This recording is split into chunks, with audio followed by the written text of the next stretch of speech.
नमस्कार दोस्तों, मैं हूं बादल और जुड़ गया हूं आप लोग के साथ एक नए जॉब अपॉर्चुनिटी को लेके। जैसा कि मैंने पहले पोस्ट किया था एकलव्य मॉडल रेसिडेंशियल स्कूल्स का, वहां पे उन्होंने नोटिफिकेशन जब जारी किया हुआ था तो उस पर मैंने एक वीडियो बनाया था, डिटेल वीडियो। अभी इन्होंने जारी कर दिया है एप्लीकेशन फिलअप करने के लिए। आइए जान लेते हैं क्या क्या चीज़ें हैं।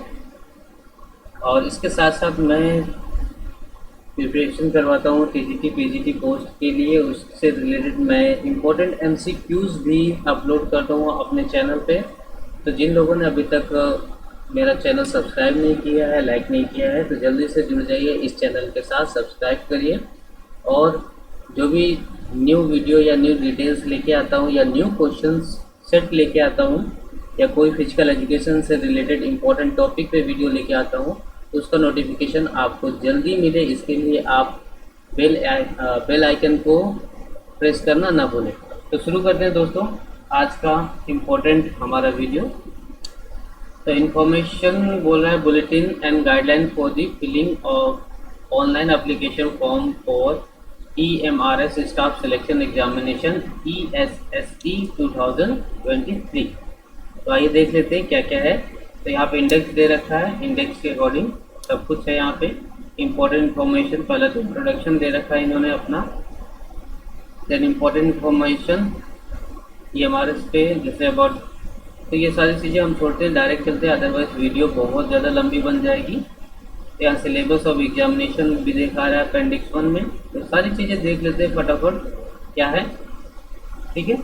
चलते हैं सीधे हम, मैंने पहले से ही मेन पॉइंट को हाईलाइट कर रखा है। तो इम्पोर्टेंट इन्फॉर्मेशन पे आ गए हम। तो इम्पोर्टेंट इन्फॉर्मेशन हमारा exam date, fee detail and application procedure कैसा होगा, वो सारी चीज़ें। तो ऑनलाइन सबमिशन एप्लीकेशन शुरू हो चुका और ये 18 अगस्त 11:50 तक ये आप अप्लाई कर सकते हैं। इसका जो फी पेबल होगा वो होगा ऑनलाइन मोड होगा। टीजीटी पोस्ट के लिए कर रहा है तो उसके लिए 1500 रुपये, या हॉस्टल वार्डन के लिए कर रहा है तो उसके लिए 1000 रुपये उसका एग्जामिनेशन फी होगा। देन उसके बाद एडमिट कार्ड डाउनलोड करने के लिए NESTS वेबसाइट पे डेट ऑफ एग्जामिनेशन ये भी वो अनाउंस करेंगे। और ड्यूरेशन ऑफ एग्जामिनेशन आपका 180 मिनट्स का होगा टीचिंग स्टाफ के लिए और 150 मिनट्स का होगा जो नॉन टीचिंग स्टाफ होगा उनके लिए। सेंटर वो भी आपके एडमिट कार्ड जब इशू होगा उसमें इंडिकेट करेगा। तो जो भी क्वेश्चन पेपर सेट है वो भी, उसके आंसर भी आपके वेबसाइट पे ही मिलेंगे। और कोई आंसर जब आप आंसर की को कोई भी जैसे लगता है कि गलत है तो अगर चैलेंज करना चाहते हैं तो वो भी आप NEST की वेबसाइट के थ्रू आप चैलेंज कर सकते हो, ठीक है। और जो भी रिजल्ट होगा हमारे बेस्ड पे वो भी NESTS वेबसाइट पे ही डिक्लेयर होगा और जब कब होगा वो भी डिस्प्ले कर दिया जाएगा उनके वेबसाइट पे, ठीक है। तो कुछ इंस्ट्रक्शन है जैसा कि ऑनलाइन मोड पर होगा, जो भी एप्लीकेशन फिलअप करना चाहते हैं ऑनलाइन मोड पे हुई होगा और उसके अलावा किसी दूसरे मोड पे एक्सेप्ट नहीं किया जाएगा अगर कोई अप्लाई करता था, ठीक है। और यहाँ बोल रहे हैं कि अगर कोई अप्लाई कर रहा है एक से ज़्यादा पोस्ट पे तो वो एलिजिबल है। इस केस में क्या करना होगा, उनको अलग से फी पे करना होगा उस पोस्ट के अकॉर्डिंग, ठीक है। जो भी टीजीटी पोस्ट पे हैं या एलिजिबल हैं कैंडिडेट अप्लाई कर सकते हैं एक सिंगल सब्जेक्ट का सीट, ठीक। So no fee is required for जो कैंडिडेट SC ST या PWD कैटेगरी में आते PWD कैटेगरी में आते हैं उनके लिए कोई भी फी पे करने की ज़रूरत नहीं है उन कैंडिडेट को, ठीक है। अगला जो भी चीज़ें हैं आपको जब आप फिलअप कर रहे हैं ऑनलाइन एप्लीकेशन पे तो वहाँ पे आपको अपनी सारी चीज़ें को अच्छे से चेक कर लेनी है, कुछ भी गलत नहीं भरना है। तो उसके लिए आपको बोला जैसे कि कैंडिडेट का नाम, contact address detail, category, PWD status या educational qualification detail, date of birth, choice of examination city will be treated as final. तो आप ये सारी चीज़ें अच्छे से चेक करके भरिएगा, कुछ गलत मत भरिएगा। और एक बार आपने भर दिया और सबमिट कर दिया तो उसी को फाइनल समझा जाएगा। ठीक है। उसके बाद बोल रहा कि अगर आपने सबमिट कर दिया, कुछ भी कर दिया, तो उसके लिए आपको कुछ भी करेक्शन के लिए दोबारा आपको किसी भी कंडीशन में आपको इजाज़त नहीं दी जाएगी। ठीक है।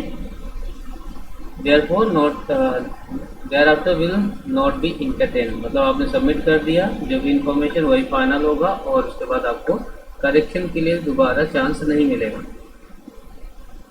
देख लेते हैं। नेक्स्ट इम्पोर्टेंट है कि जो भी कैंडिडेट है अपना email ID, mobile number registered जो भी है ऑनलाइन एप्लीकेशन में, जो भी रिलेवेंट है उसको अच्छे से देख लें, जिससे कि जो भी कम्युनिकेशन है, जो भी मैसेज वगैरह सेंड करना है वो ईमेल के थ्रू या एसएमएस के थ्रू आपको मोबाइल पे मिल जाए।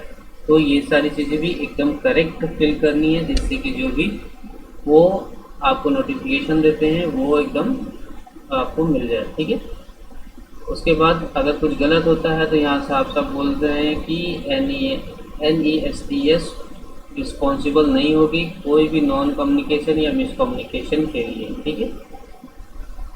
देन लास्ट में बोला है कि candidate shell appear their own cost, मतलब जब आप आ रहे हो एग्जामिनेशन के लिए तो आप अपने खर्चे पे आओगे और उसमें जो भी एडमिट कार्ड पे आपका डेट शिफ्ट टाइम होगा उसके अकॉर्डिंग। देन बोल रहा है कि किसी भी केस में found at any time in future the candidate has use upload the photograph, बोला कि जो भी अगर आप कभी भी फ्यूचर में कभी भी आपका एप्लीकेशन में कुछ भी फोटोग्राफ हो गया जो अपलोड किया, सिग्नेचर हो गया, कोई भी सर्टिफिकेट है आपने जो अपलोड किया वो किसी और का है या किसी और के एप्लीकेशन में है। ठीक है। एंड जो भी एडमिट कार्ड आपको मिलेगा अगर कुछ ऐसा होता है तो उसमें जो भी चीज़ें होती हैं, तो अगर गलत फ़ोटो या गलत साइन वगैरह होता है, पाया जाता है, तो उसको अनफेयर मीन्स में जोड़ा जाएगा और ऐसे लोगों के खिलाफ एक नेसेसरी एक्शन भी ली जाएगी। ठीक है। तो अगला पॉइंट जो यहाँ पर बोल रहे हैं कि ऐसे कैंडिडेट अलाउ नहीं, ऐसे कैंडिडेट जो भी आ रहे एग्ज़ाम देने के लिए उसको कुछ इंस्ट्रूमेंट वगैरह है अलाउ नहीं करेंगे कैरी करने के लिए, जैसे कि geometry box, pencil box, hand bag, purse, any kind paper, stationery, textual material, printed और return material, eatable and water, loose और packet, mobile phone, earphone, microphone, pager, calculator, document, slide, rule, log और electronic gadgets devices in the examination hall. तो ये सारी चीज़ें examination hall में आपको allow नहीं है ले जाना। ठीक। आगे देख लेते हैं जो सिलेक्शन है हमारा। यहाँ पे TGT पोस्ट के 5660 पोस्ट हैं टोटल। हॉस्टल वार्डन मेल के लिए 335 और फीमेल के लिए 334, तो टोटल 6329 पोस्ट हैं। ठीक है। TGT के लिए देख लेते हैं क्या है पोस्ट, तो सीधे हम फिजिकल एजुकेशन की बात कर रहे हैं तो डायरेक्टली हम फिजिकल एजुकेशन पे चलते हैं, वहाँ देखते हैं क्या है पोस्ट। तो जैसा कि मैंने बताया पहले से हाईलाइट कर रखा है, तो TET मेल, तो टोटल यहाँ पे है निकल के आ रही है वैकेंसी 321, जिसमें से अनरिजर्व के लिए 131, EWS के लिए 32, OBC के लिए OBC नॉन क्रीमी लेयर के लिए 86 एंड SC के लिए 48, ST के लिए 24, OH 7 एंड HI के लिए 8। सेम PET फीमेल के लिए 345, मोर देन मेल से भी ज़्यादा पोस्ट है यहाँ पे। तो अनरिजर्व में 142, EWS 34, OBC non creamy layer 93, SC 51, ST 25, OH 7 and HI 7। ठीक है।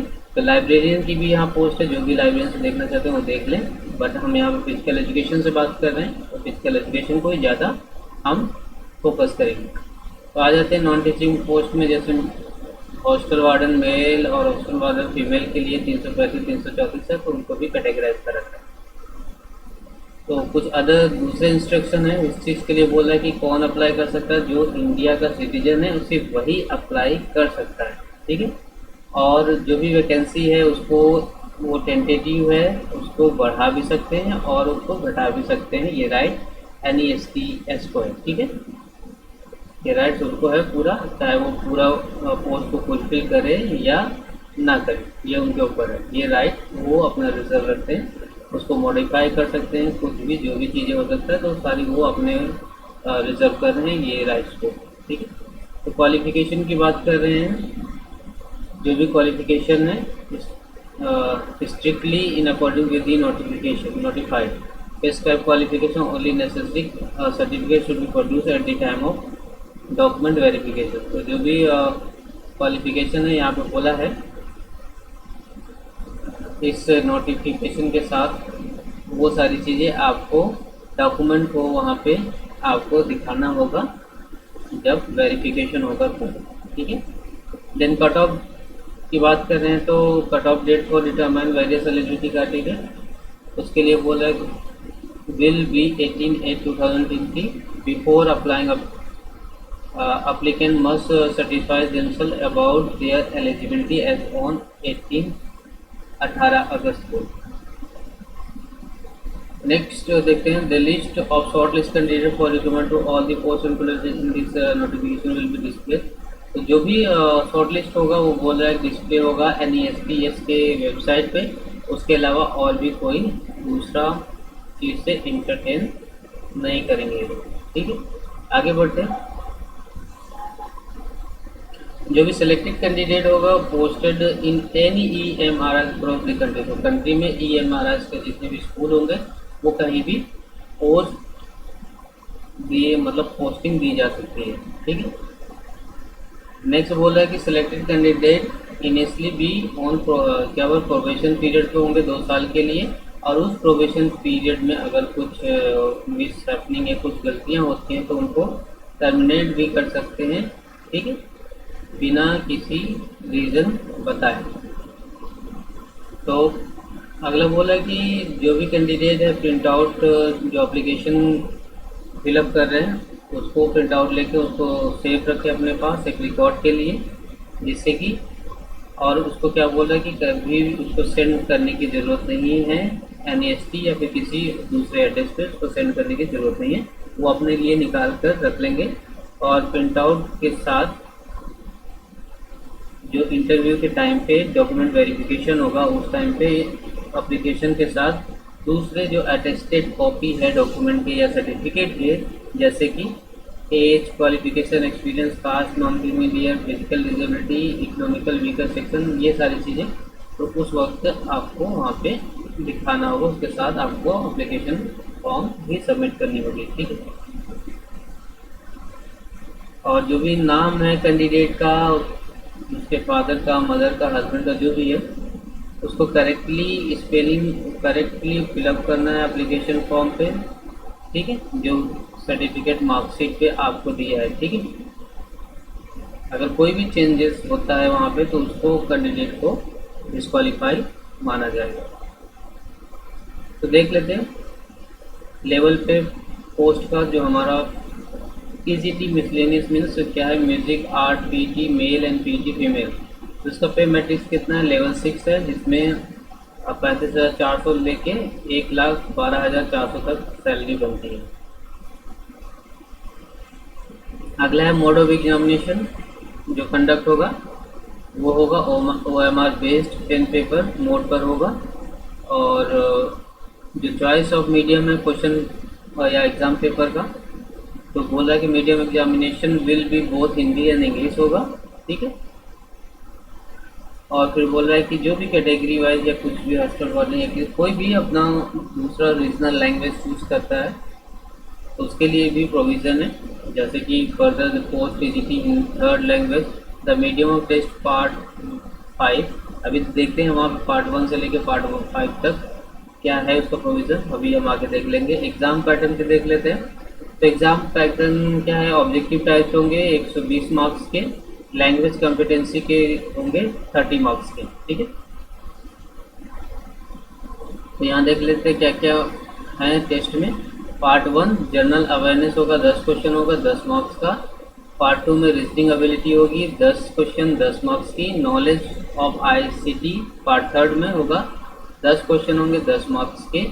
और पार्ट 4 में टीचिंग एप्टीट्यूड होगा 10 क्वेश्चन 10 मार्क्स के, ठीक है।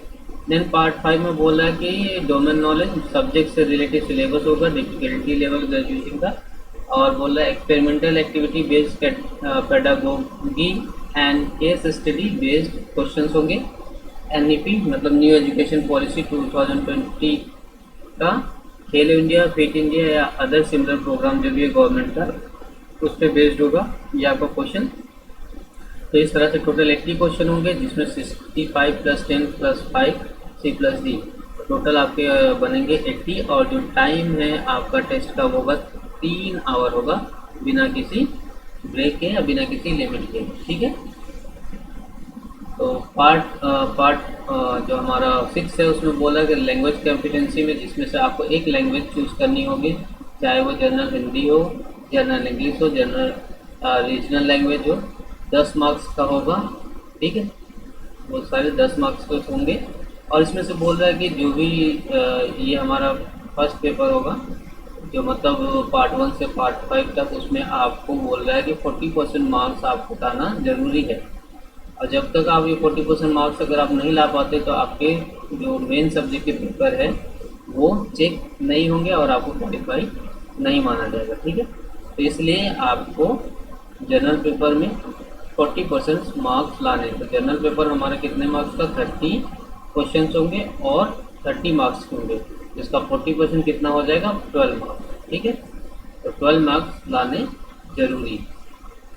और 12 मार्क्स नहीं आते तो आपको क्वालिफाई नहीं माना जाएगा, आपके जो मेन सब्जेक्ट का पेपर है वो भी चेक नहीं होगा, ठीक है। तो for all subject TGT part 1 से लेके 4 विल बी कॉमन। तो जितने भी टीजीटी पार्ट है बोल रहे हैं कि 1 से लेके 4 तक वो कॉमन होंगे। और 5वां पार्ट होगा जो स्पेसिफिक सब्जेक्ट है वो, और जो 6ठा पार्ट है उसमें होगा जो भी आपने ऑप्शन चूज़ किया है वो वाला। तो यहाँ पे ऑप्शन दे रखा है लैंग्वेज का, बंगाली, डोगरी, इंग्लिश, गारो, गुजराती, हिंदी, कन्नड़ा, कश्मीरी, काशी, मलयालम, मणिपुरी, मराठी, मिज़ो, नेपाली, उड़िया, सांथली, तेलुगु, उर्दू।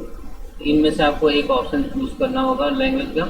और यहाँ पे साफ इन्होंने क्लियर कर दे रखा है कि जैसे कि आप ऑप्शनल में चूज़ करते हो इंग्लिश और हिंदी को, तो जो भी लोग इसको चूज़ करते हैं इन दोनों में कोई भी एक रीजनल लैंग्वेज को, तो वो बोल रहे हैं कि इसका जो डिफ़िकल्टी लेवल है वो हायर होगा, इससे जनरल इंग्लिश और जनरल हिंदी से। क्लियर है, आगे बढ़ते हैं, देख लेते हैं।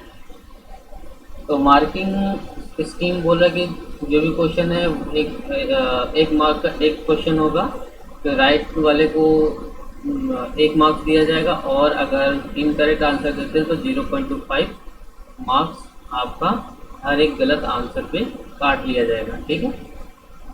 और कोई अगर अनआंसर करता है, कोई किसी भी क्वेश्चन का कोई आंसर नहीं देता, तो उसका कोई भी मार्क्स ना दिया जाएगा ना काटा जाएगा, ठीक है।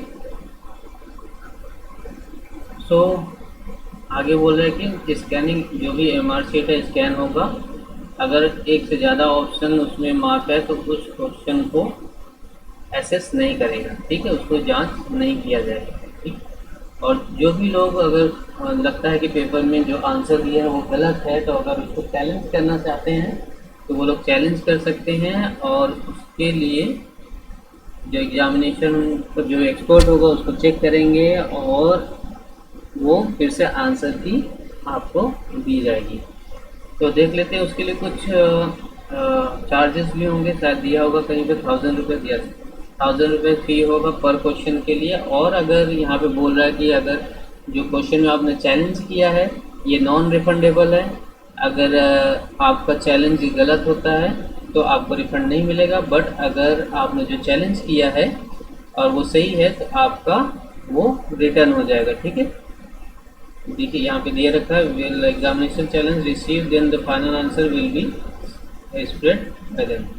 तो जो भी फाइनल आंसर होगा उसको फिर से, अगर सही आपका चैलेंज है तो फिर आंसर की आएगी, और सेपरेट जो भी चैलेंज कर रहा है उसको सेंड कर दिया जाएगा। तो रिजल्ट जब डिक्लेयर होगा, बोला आंसर के अकॉर्डिंग प्रिपेयर होता है सब्जेक्ट का एक्सपर्ट के रूप में। वो उस चैलेंज आंसर्स को वो चेक करेंगे, एक्सेप्ट करेंगे अगर सही है तो, एंड जो अमाउंट है वो उसको रिटर्न कर दिया जाएगा रिजल्ट डिक्लेयर होने के बाद। आगे बढ़ते हैं, जल्दी जल्दी करते हैं, अदरवाइज वीडियो बहुत लंबी हो जाएगी। सो एडमिट कार्ड जो भी होगा वो NEST के थ्रू ही इशू होगा उनके वेबसाइट पे, और जो भी एडमिट कार्ड है वो किसी भी पोस्ट के थ्रू नहीं सेंड किया जाएगा, ठीक। एंड अगर कोई कैंडिडेट है अगर एडमिट कार्ड डाउनलोड नहीं कर पा रहा है वेबसाइट से, तो वो ये हेल्पलाइन नंबर है, उसमें आप बात कर सकते हो सुबह से 9 बजे से लेके शाम के 5:30 बजे तक, या फिर आप मेल भी कर सकते हो इस ईमेल आईडी पे। तो no admit card shall be issue to the candidate those applications. अच्छा, तो यहाँ पे बोल रहा है कि उस कैंडिडेट का एडमिट कार्ड इशू नहीं किया जाएगा जिसका एप्लीकेशन इनकम्प्लीट है या कुछ उसमें गलत है तो, ठीक है। अगला है इम्पोर्टेंट इंस्ट्रक्शन। तो एग्जामिनेशन सेंटर पर बोल रहे हैं कि आपको 2 घंटे पहले पहुंचने हैं शुरुआत होने से, और एडमिट कार्ड लेके जाना है एडमिशन एग्जामिनेशन रूम हॉल में, उसके साथ साथ कुछ आइडेंटिटी प्रूफ भी लेके जाना है जिससे आप शो कर सको कि, और वहाँ पे जो भी ड्यूटी पे होंगे वो आपको मैच कर सके कि आप राइट पर्सन हो, और वहाँ पे जाके आपको जो सीट पे रोल नंबर होगा वो सब आपको वहाँ बैठना जैसे कि आप अभी तक लेते आए हो, ठीक है। तो इसको छोड़ते हैं, आगे बढ़ते हैं। तो यहाँ पे प्रिंटेड एडमिट कार्ड जो भी है बोल रहा है कि following document examination centre can be, मतलब तो अपने साथ में नहीं ले जा सकते। Printed admit card download from the NEST ये ले जा सकते हो। 1 पासपोर्ट साइज आपको फोटोग्राफ लेके जाना है जैसे कि एप्लीकेशन में आपने वहाँ पे लगाया है, और वो उतना ही बड़ा होना चाहिए जितना कि वहाँ पे स्पेस है जिस पे आप पोस्ट पेस्ट कर सको, ठीक। कोई भी एक ऑथराइज फोटो आईडी होनी चाहिए, चाहे आधार कार्ड हो, पैन कार्ड हो, ठीक है, या ड्राइविंग लाइसेंस हो, वोटर आईडी हो, पासपोर्ट हो, एक आपको लेके जाना है। अब अगर आप PWBD हैं तो कैटेगरी में है तो उसका सर्टिफिकेट आपको लेके जाना है, ठीक है। एलिजिबल क्राइटेरिया एंड क्वालिफिकेशन, सीधे चलते हैं हम PGT पे।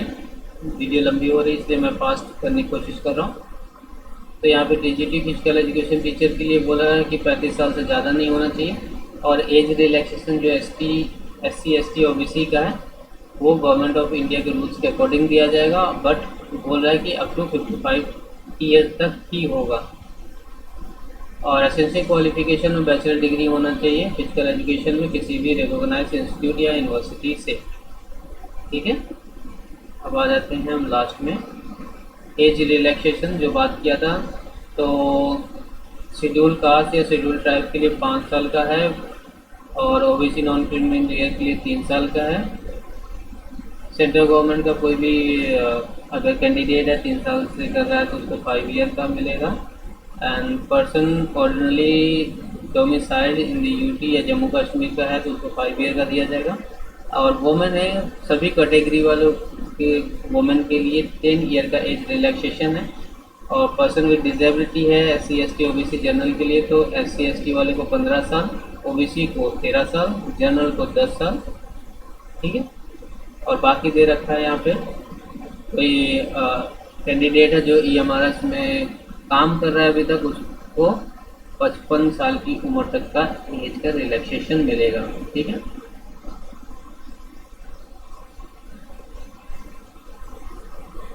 तो यहाँ पे कुछ EWS के नॉर्म्स हैं और डिसेबिलिटी वालों के लिए कुछ है यहाँ पे, तो आप लोग देख लीजिएगा।